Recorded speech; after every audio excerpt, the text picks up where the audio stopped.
साईं जी का लगाया वो बीज सच्चा सौदा आज बट वृक्ष बनता जा रहा है। पूरी दुनिया में राम नाम लोग गाने लगे हैं। नशा छोड़ने, बुराइयां छोड़ने और अपनी टूटी तार फिर से परमपिता परमात्मा से जोड़ने सच्चे सौदे में लोग आते हैं। और मालिक से यही दुआ है कि उनकी वो तार फिर से जुड़ जाए और उनको वो दातार फिर से मिल जाए। तो बात करते हैं साईं जी दाता रहबर के रहमो करम की। घोर कलयुग है और उनके वचन इस जलते बलते भट्ट में, इस घोर कलयुग में ऐसे काम करते हैं जैसे तपती हुई रेगिस्तान की धरती पे पहले रिमझिम बरसात होने लग जाए, उसमें से फिर एक बड़ी खुशबू सी उठने लगती है, बड़ी सौंधी सौंधी खुशबू, बड़ी मीठी मीठी खुशबू आने लगती है। क्योंकि बालू रेत अपने आप में बड़ा साफ होता है। एक तरह की एक खुम्बी होती है मशरूम, वो सिर्फ और सिर्फ उन्हीं जगहों पे खिलती है यहाँ कोई गंदगी ना हो, कुछ भी ना हो। और हमने चेक करवाया था कि इसमें क्या है, तो सबसे ज़्यादा उसमें मिनरल्स और विटामिन्स होते हैं बहुत सारे, और वो पैदा ही ऐसी होती है, उसका कोई बीज नहीं होता। पटन खुम्ब वगैरह उससे बनाई है, कोशिश की गई है, वो एक अलग चीज़ है। लेकिन वो जो नेचुरल उगती है वो ऊपर से बिल्कुल यूं अंडाकार होती है और उसकी टहनी जो नीचे जो डंठल होता है वो लंबा होता है, और उसका टेस्ट बनाने वाले के ऊपर निर्भर करता है क्या गजब का होता है। और वो होती हमेशा टीले हैं उसके ऐसी नीची जगह पे, यहाँ पानी आता हो बरसातों के मौसम में। तो आपने देखा होगा जो कभी सज्जन गए हो तो राजस्थान के रोड पे कई बच्चे उसकी माला बना के खड़े होते कि ये ले लो। तो हम जब राजस्थान में सत्संग करने जाते थे तो वो कहीं मिल जाते तो वो लिया करते थे कि भाई ये तो जरूर ले लेना। कुदरत ने क्या क्या बना रखा और साईं जी ने भी ऐसी जगह ही चुनी।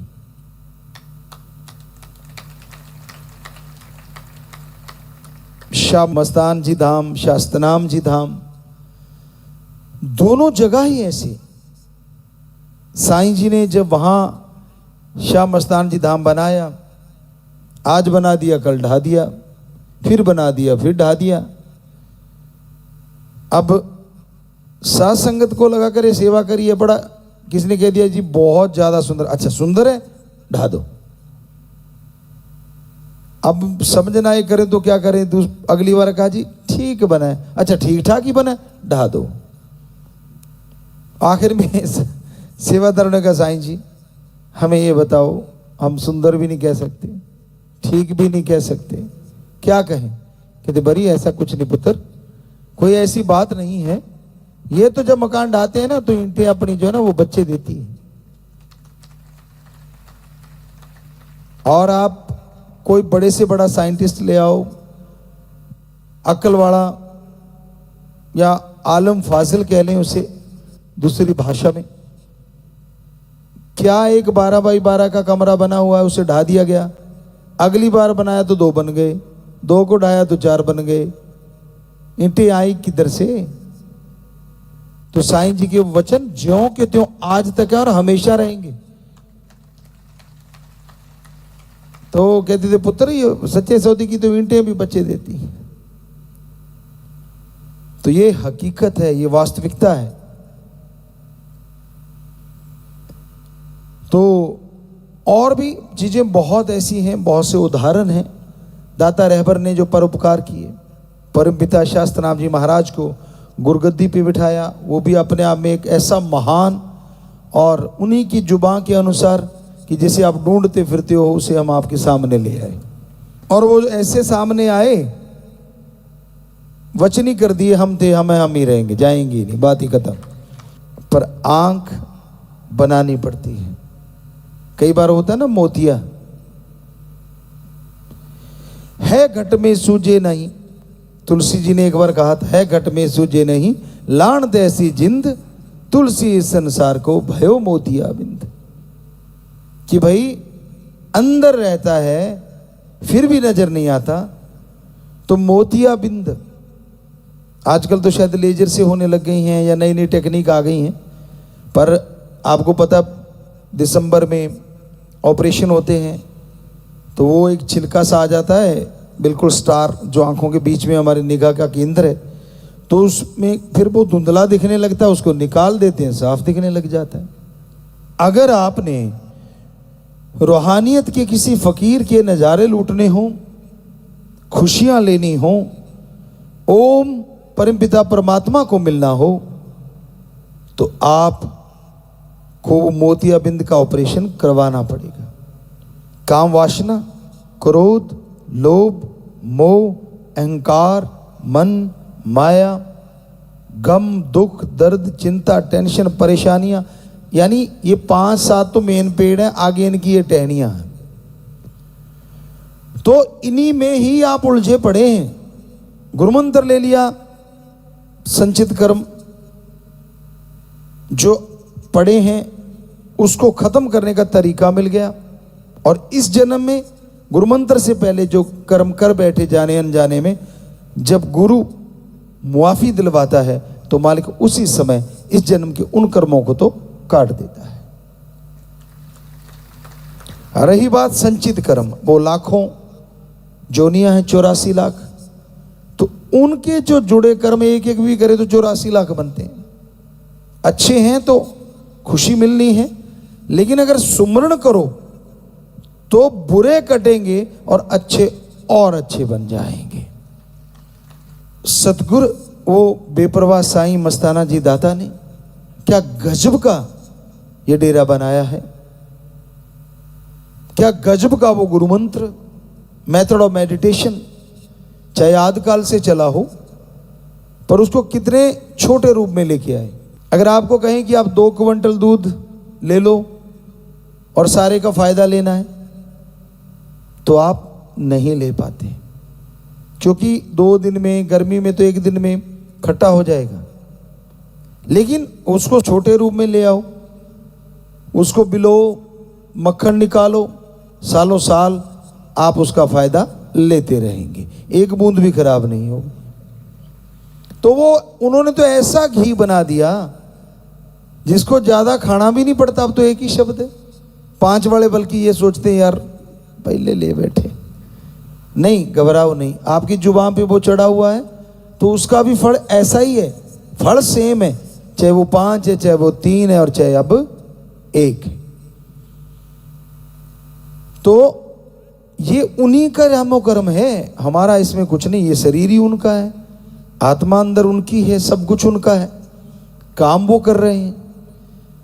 तो उस साईं श्याम मस्ताना जी दाता रहबर, सीधी सादी आवाज और सादी भाषा, वेशभूषा।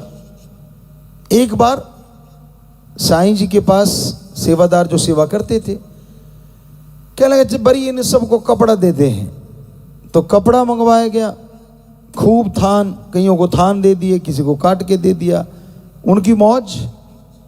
वो किसी में तब क्योंकि थोड़ा सा बिल्कुल ऐसे बैठ के थोड़ी साथ संगत थी, कुछ लोग हुआ करते थे पहले 100 में, फिर हजारों में, चलो उनकी रजा।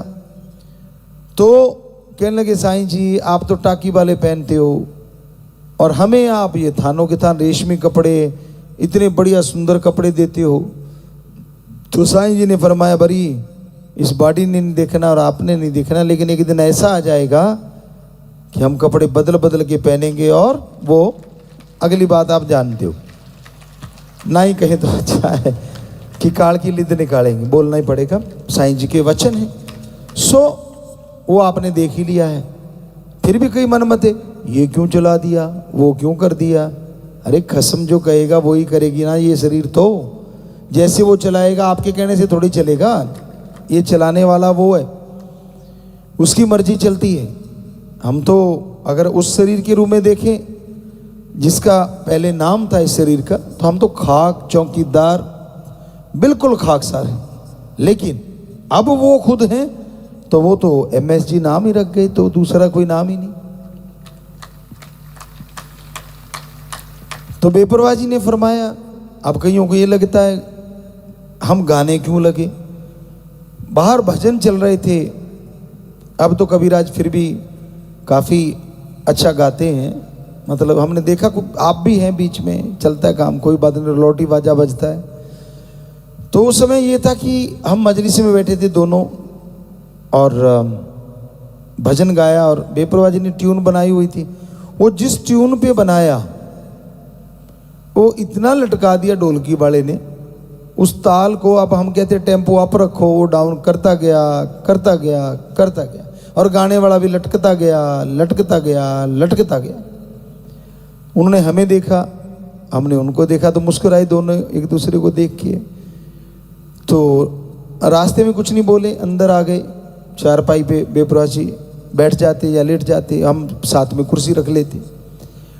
तो बेपरवाह जी कहने लगे, पहले आपको पता है 2-4 आया सामान, वो अपने बच्चों के लिए प्यार ही होता है। कहते ना माँ दिया गाड़ा क्यों दिया नाड़ा, पंजाबी की एक कहावत है। तो पहले वो 2-3 क्यों दिया नाड़ा आई हैं, फिर कहने लगे बिल्कुल बिल्कुल ऐसे कर दिया। काफ़ी देर बेपरवाह जी, हमने कहा हाँ जी बिल्कुल, हम तो आप देख रहे थे। कहते वही तो कह रहे हैं कि आप तो देखी जाते जी, पर आप करिए कि हुण अगले टोकते हैं दिल टुੱਟੂਗਾ ਉਹਦਾ। पर कहते अच्छे भले कविराज है, मतलब ये भी नहीं, क्योंकि गाने वाले वो गाते ही थे लगभग डेली टाइप। तो बेपरवाह जी कहने लगे छड़ परे, आपा लिखांगे, आपा गावांगे, आपा बजवावांगे, आपा बजावांगे, आपा ही सारा काम करने पैणगे सारे। तो पास में एक सज्जन खड़े थे, मतलब उसने बड़े अजीब तरीके से पूछा, हैं पिताजी आप करोगे? नहीं, कहते और तू करेगा? हम ही करेंगे। वो मतलब अगर एक वैज्ञानिक विधि से देखें या उस नज़रिए से देखें तो यूं लग रहा था कि भाई मतलब बेपरवाह जी तो हम बाजू पकड़ के लाते थे, तो आपने देखा ही होगा साईं दा हथ साढ़े हथ विच है, वो हमने ऐसे नहीं बनाया, हमने रियलिटी ही ज़्यादातर गाई है और गाएंगे। एक एक शब्द लगभग 100% रियल होता है। तो बेपरवाह जी को वो शुरू में देख के उन्होंने शायद ऐसा सोचा, और फिर देख लो कैसे वो प्रोग्राम बना। शास्त्र नाम जे धाम में वो 13 बास में भजन बोलना और फिर साथ संगत की जिद करना, और उनके लिए एक प्रोग्राम रखना स्टेडियम में, उनका कुछ भी ना करना, साथ संगत का सो जाना, और फिर साथ संगत का कहना नहीं आप गाओ, और फिर वो तू ही तू दाता वो भजन चलाना और गा रे मेरे मन, तो इत्यादि वो भजन थे। आप जानते ही हो, पहला क्लासिकल था और फिर चलता चला गया। फिर तो लगा कि नहीं जैसे बच्चे चाहते हैं वैसे ही बनते गए, और फिर रूबरू नाइट वहाँ से पैदा हो गई। ये तो साईं जी के वचन, क्योंकि उनको श्रावण शाह जी महाराज दाता ने कहा था तेरी आवाज ऐसी होगी। क्यों कहा था? साईं जी ने कहा जी हम तो भाषा सिंधी जा वो बोलते हैं, कैसे समझ आएगा सबको, वहां तो बागड़ है, आप कहते हो बागड़ में जाओ, तो समझ ही नहीं आएगी।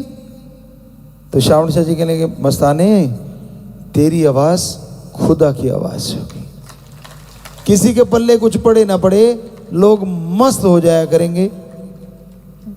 तो बताओ कब से वो वचन हुए हैं, पूरे तो होने हैं 200%। एक वचन हम गारंटी देते हैं उनका पूरा हुआ है, हो रहा है और होके ही रहेगा।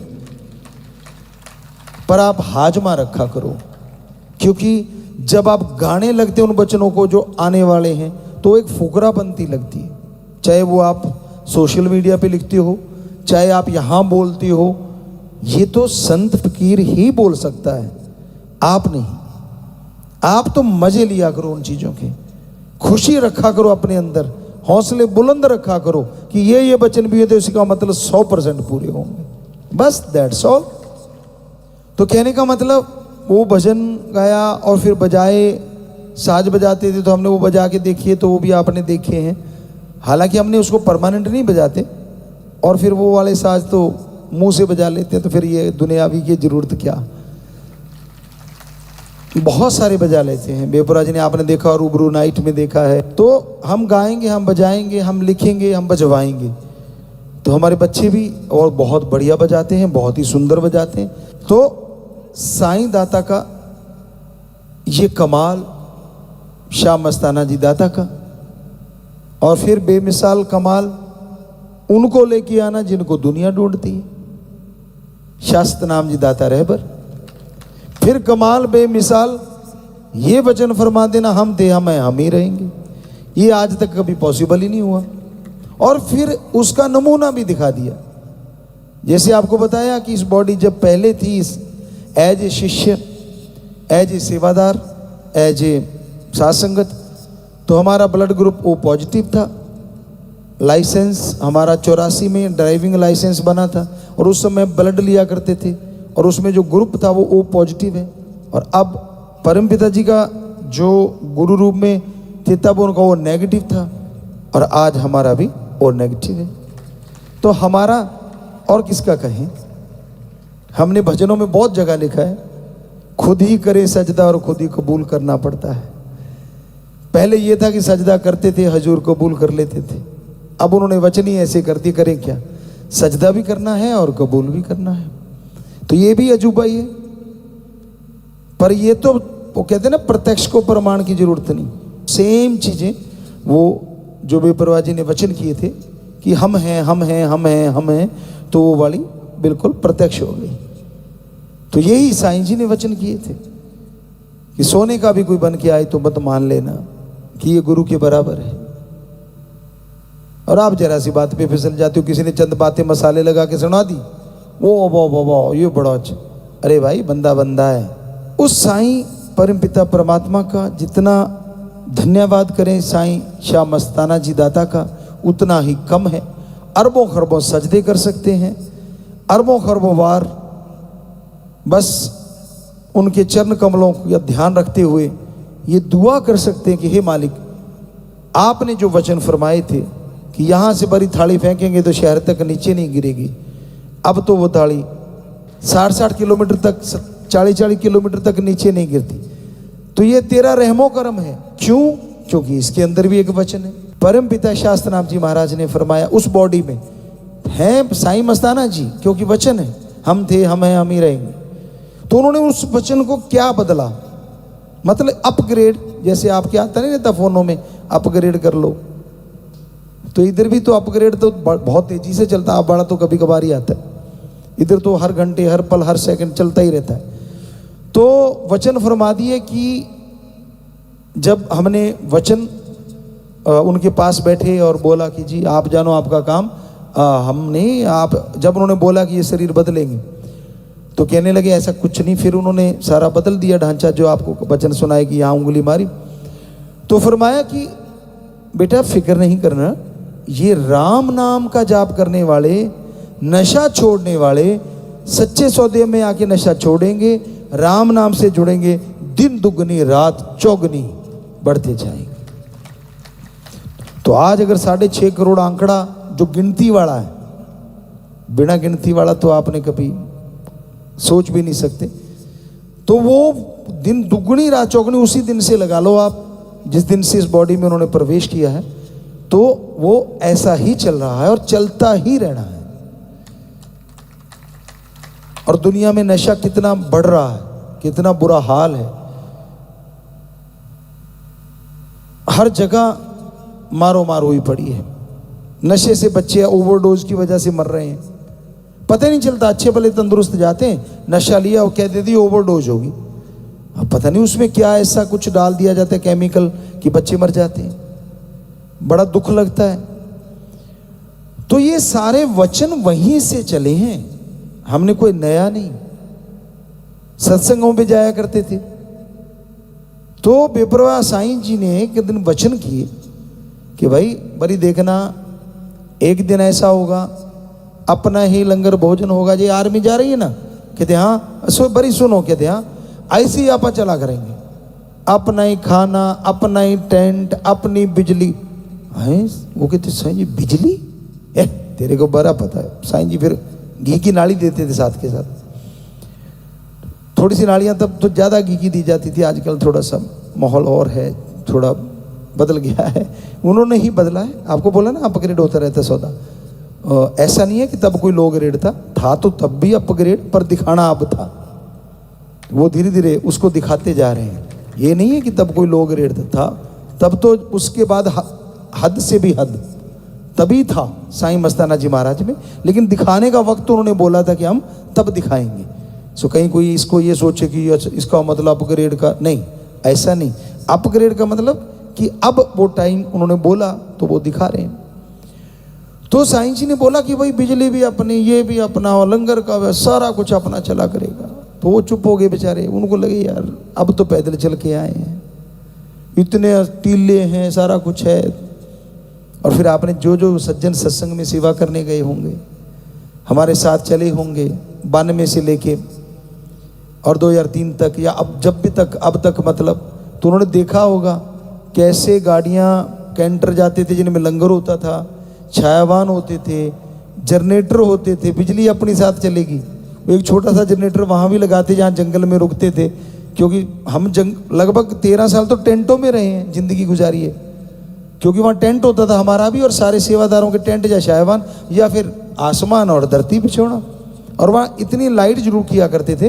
वो एक जनरेटर लगा लेते थे वहाँ, और हम एक पंखा, गर्मी का मौसम होता था तो एक पंखा, पहले तो दूसरा था, छोटा सा पंखा होता था, और फिर एक था पैक हो जाता था डिब्बे में, तो उसको पैक कर लेते थे और वहाँ जाके खोल लेते थे रात को। तो वो एक पंखा स्टैंड वाला होता था, वो लगाते थे, एक बल्ब टेंट के अंदर, और बाकी बल्ब साथ संगत के लिए लगाए जाते। तो एक छोटा सा जनरेटर वहाँ होता था। 2 जनरेटर होते थे, यहाँ सुबह सत्संग दोपहर की, और शाम वाले के सुबह वाला पहुँच जाता था। उनको क्या भगदड़ पड़ी होती थी कि अच्छा 200-300 किलोमीटर भी जाना है, और ये तीसरी जगह जाके हमने ही जनरेटर भी होना चाहिए, शायवान भी होने चाहिए। कई बार मालिक ने भी किया ऐसा खेल कि वो पता नहीं किसने किया, ये तो ना हम ही जाने, तो वो टेंट एकदम ही इकट्ठे हो गए एक जगह। तो हर वचन उन्होंने जो किया फिर दूसरी बॉडी में किया, और अब तो उन्हीं वही हैं तो कर रहे हैं, तो वो पूरा हुआ था, है और होएगा। बात है वही बात जो दृढ़ यकीन रखेंगे, दृढ़ यकीन, वचनों पे पक्का, ये रहना बहुत जरूरी है। और बड़ा मुश्किल है इस कलयुग में, क्योंकि मन बड़ा जालिम है। कहते यार क्या फर्क पड़ता है, दुनिया ऐश लूट रही है, तू रह जाएगा। इसलिए मन ऐसे चक्कर चलवाता है कि आदमी के होश भूल जाते हैं। हम आपको कह रहे थे कि हम सजदा करते हैं कि बेपरवाह जी का गांव, वहाँ से शायद 4-5 किलोमीटर होगा मे भी, मेन रोड से जलालना साहब, तो वहाँ गुजरते हुए भी हम सजदा करते थे कि मेरे सतगुरु का ये गांव है यार, कभी इस रोड पे गुजरे होंगे, इस पे चले होंगे, यूं, और आगे एक नहर आती थी, वहाँ सजदा करते थे। और फिर 13 बास का तो पूछो मत, इतना अदब सत्कार, और तभी शायद उन्होंने इसको चुना। आदमी भूल ही जाता है कई बार कि मैं कहाँ हूँ, तो ऐसा नहीं होना चाहिए, क्योंकि आप उस ओम हरि अल्लाह राम को मानते हो, तो उसको दिखाने वाले तो साईं शाह मस्तान जी दाता हैं। किसी ने अच्छी कव्वाली में गाया था कि आप अल्लाह अल्लाह करते हैं, अरे मैं तो अपने पीर को जानता हूं, क्योंकि पीर पहले जन्मा, अल्लाह तो कल जन्मा है मेरे लिए। आपने जब तक राम का नाम नहीं लिया, आप जानते थे भगवान किधर रहता है। तो मतलब पहले तो गुरु पैदा हुआ, कहता मेरे लिए, वो तो कल बना है, मतलब वो तो जब मैं उससे जुड़ा हूं तब मुझे पता चला है। तो कुछ भी बन जाओ, दीनता, नम्रता आदमी का गहना होना चाहिए। ये साईं जी के वचन हैं। अहंकार आया नहीं और सौदा बिखरा नहीं, इसलिए दीनता नम्रता का पल्ला ना छोड़ो। ऐसे ही साईं मस्ताना जी दाता रहबर का दर है, दीनता नम्रता रखो, अहंकार ना आने दो। उनके हाथ में डोर है, वो काटता रहता है, पतंगे नहीं, आपके भयानक कर्मों को। तो कैसे काट देता है वो? इसलिए असी कुछ होर बन गए वाली बात नहीं होनी चाहिए, बल्कि ये होना चाहिए, अगर सेवा में आप आगे बढ़ रहे हो, कि मैं और दीन हो गया, मैं और नम्र हो गया। यकीन मानो पतंग काटेगी, कटेगी नहीं, वरना कटने का डर हो जाता है। दीनता नम्रता गहने होने चाहिए।